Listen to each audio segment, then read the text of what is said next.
All right, so buckle up because today we are diving into the world of Plato. Oh boy, yes. You guys sent in a ton of excerpts about him, and Yeah. let's just say he is not someone you can sum up easily. No, you really can't. So, He's a giant of philosophy. he is a giant, and this is going to be fun. It's going to be fun, but it's also going to be a challenge It is. to kind of distill it Yeah. into something manageable. Well, hopefully we're up to the task. I think we are, because to really get Plato, I think the best thing to do is not try to remember every single detail, Right. but to try to get the core of what he's talking about. Yeah, grasp the core concept. And then everything else kind of makes sense. Okay, so let's start with setting the scene a little bit. Yeah. We're talking about ancient Greece, Right. which is just such a different world than the one we live in now. It's a world without the internet. Yeah. It's a world without the printing press even. Totally. We're talking about roughly 427 to 347 BCE, Okay. the height of Athenian democracy, but also a time of incredible upheaval and questioning. Yeah, so what was going on back then that really shaped his thinking?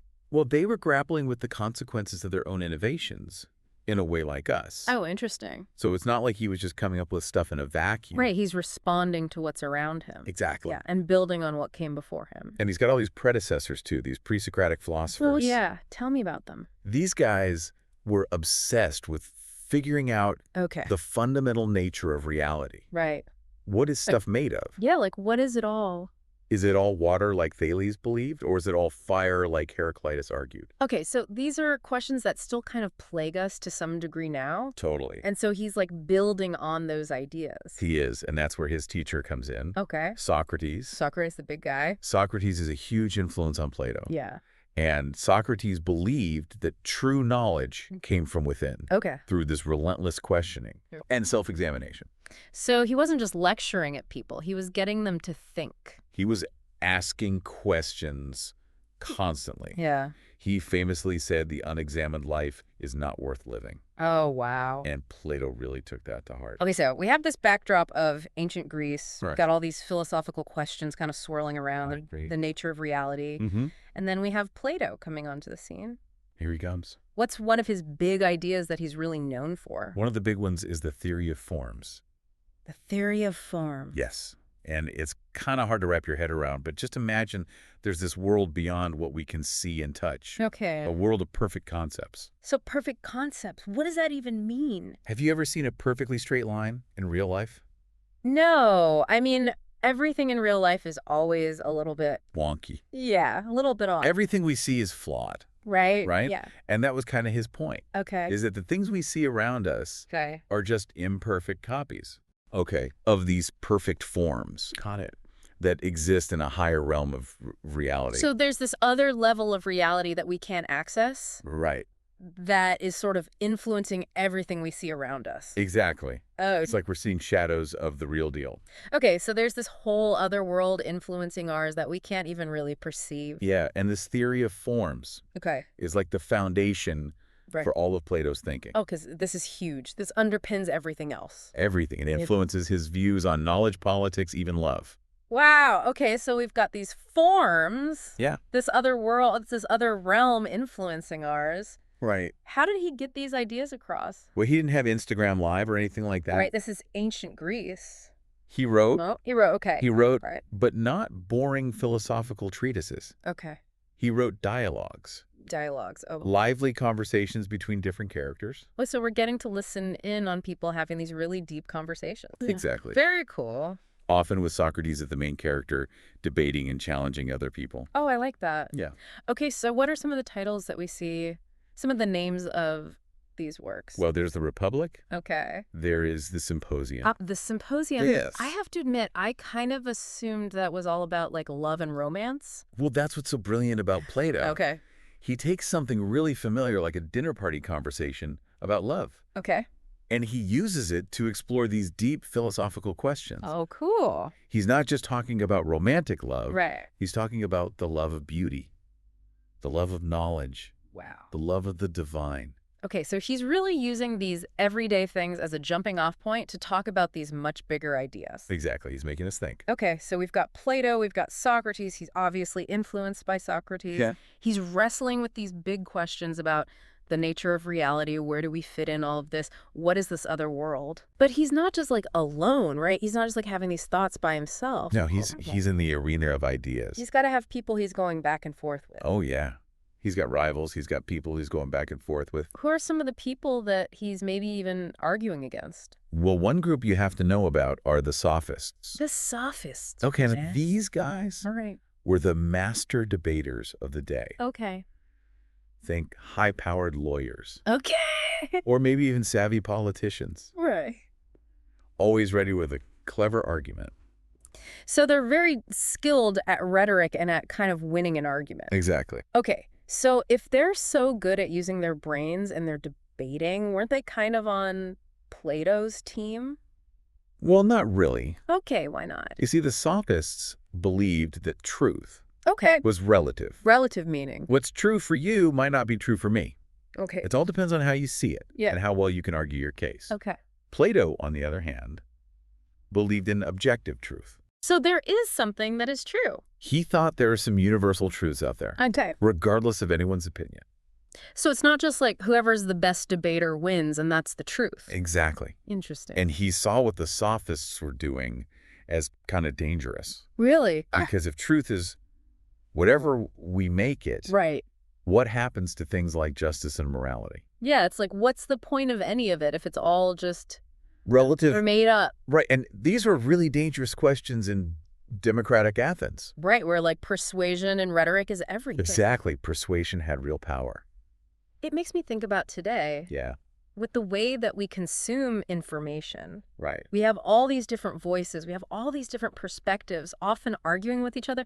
Sometimes it feels impossible to even know. Like who's right? Yeah, what to believe. What is even true? Yeah. And this is something that Plato thought about too, and it's really at the heart of one of his most famous works, The Allegory of the Cave.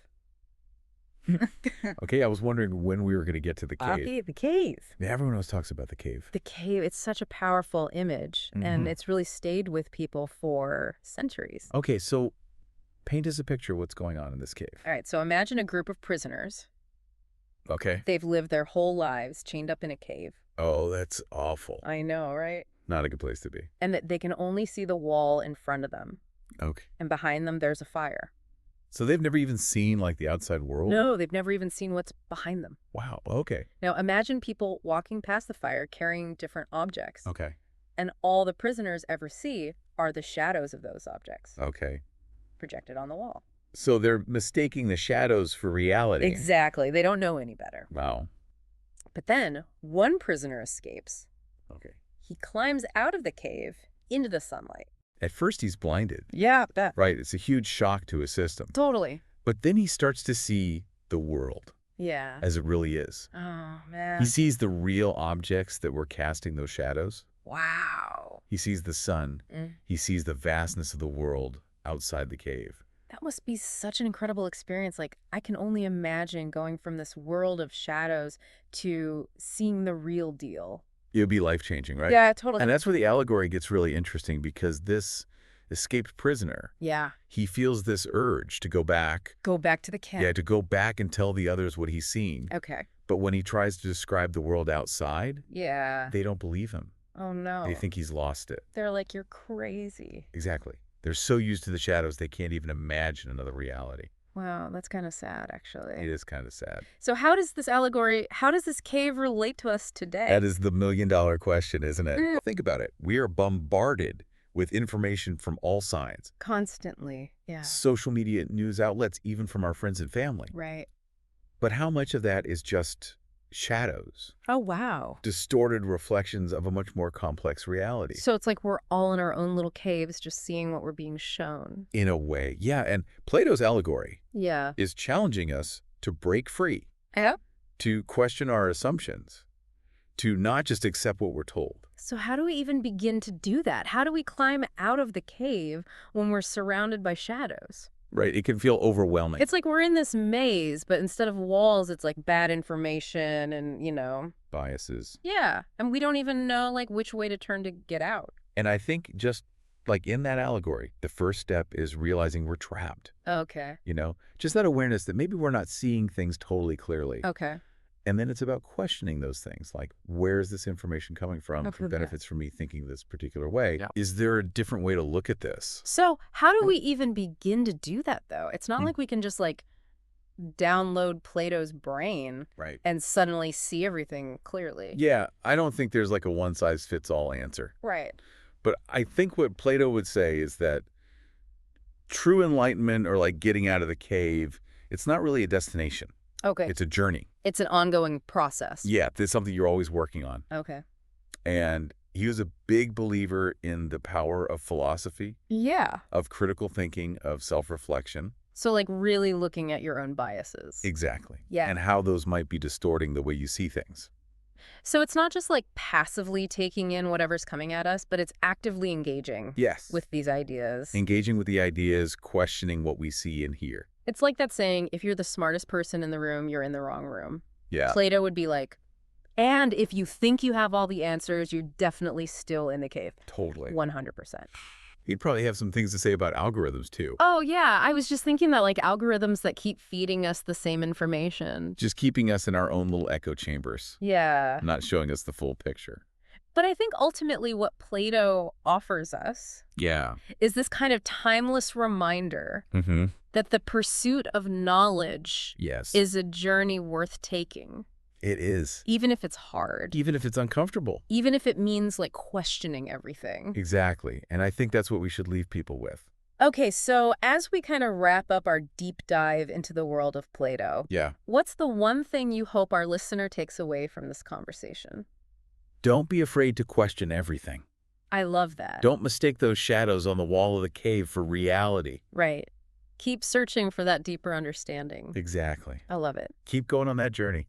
Well said. Who knew that a philosopher from ancient Greece could be so relevant I know, right? to our lives today? He's still got it. It really does.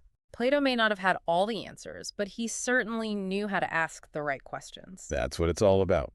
All right, well, thank you so much for taking this deep dive with me. Thank you for having me. This was fun. This was great. And to all of you listening out there, thanks for joining us on this philosophical journey. And remember, keep questioning. We'll see you next time.